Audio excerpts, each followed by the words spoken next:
Assalamualaikum warahmatullahi wabarakatuh. Hamdan wa syukranillah. Yang kami hormati Ibu Apoteker Sandra Isasi Sutiswa, SFAM MSFAM, dan juga Ibu Apoteker Nuriza Marti Handini MFAM selaku dosen pengampu mata kuliah Interaksi Farmasetika, dan juga teman-teman sekalian yang kami banggakan.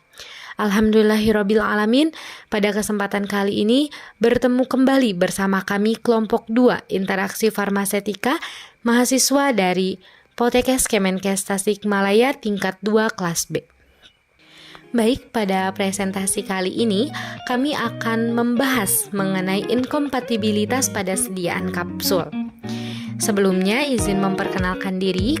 Saya sendiri Azkia Fatihatun Nazmi, bersama rekan-rekan saya ada Jehan Nur Fadilah, Nova Patricia, Novia Saumi, dan yang terakhir ada Rizky Aulia Pramesti. Di mana rumusan masalah yang kami ambil, yang pertama ada pendahuluan, yang kedua ada formula, selanjutnya ada prosedur sampai hasil pengamatan. Dan untuk materi lebih lanjut akan dijelaskan oleh rekan saya.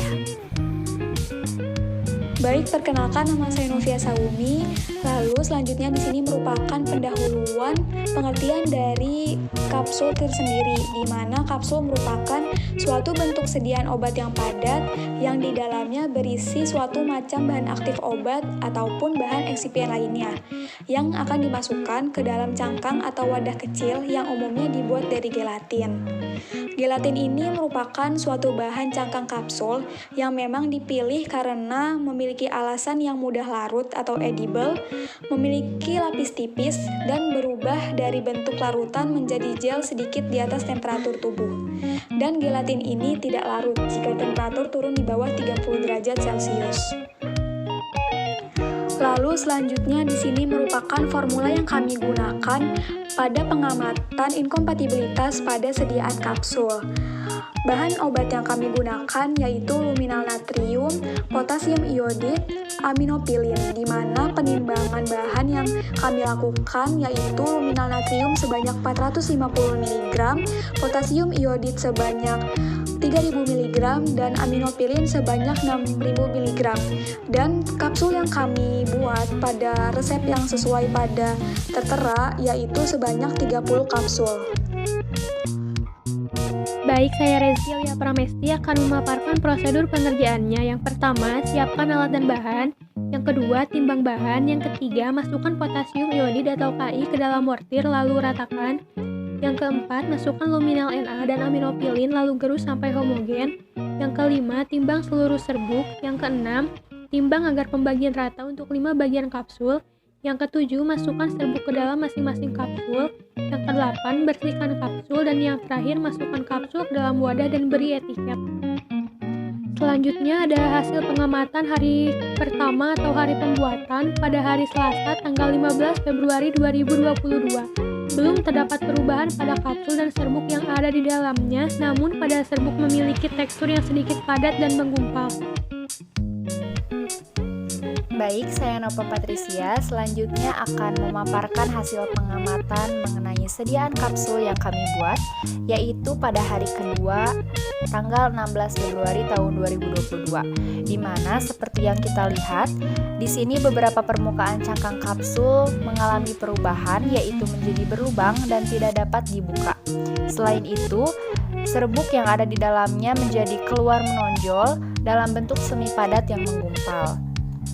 Sekarang bisa kita bandingkan dengan pengamatan pada hari ketiga sampai dengan hari ketujuh, di mana kini semua permukaan kapsul menjadi berlubang dan serbuk menjadi kristal. Selain itu, beberapa cangkang kapsul terlepas dari pasangan sisi cangkangnya. Beberapa lainnya mengalami pelelehan, sehingga antara cangkang kapsul dan serbuk isi warnanya menjadi menyatu, yaitu menjadi berwarna biru. Perkenalkan, nama saya Jehan Nur Fadilah. Baik, di sini saya akan menjelaskan mengenai hasil pengamatan.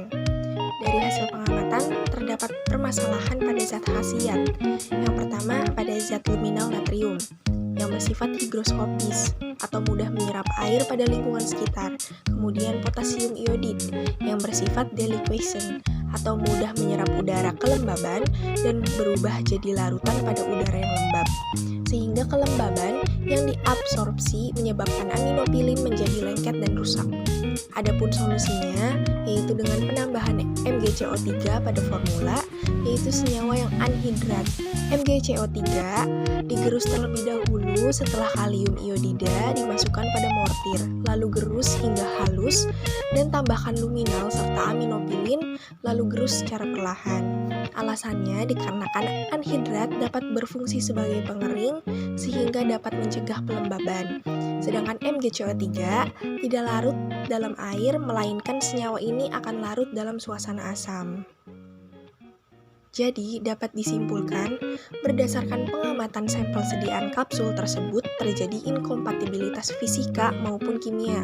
Hal tersebut dikarenakan luminal natrium memiliki sifat higroskopis dan kalium iodida memiliki sifat yang delipation pada udara yang lembab, sehingga kelembaban yang diabsorpsi menyebabkan aminopilin menjadi lengket dan rusak. Solusinya dari kejadian tersebut yaitu dengan menambahkan MgCO3 berbentuk anhidrat pada formula dikarenakan senyawa ini memiliki sifat yang tidak mengandung molekul air bebas dan sebagai zat pengering, sehingga dapat mencegah pelembaban yang terjadi.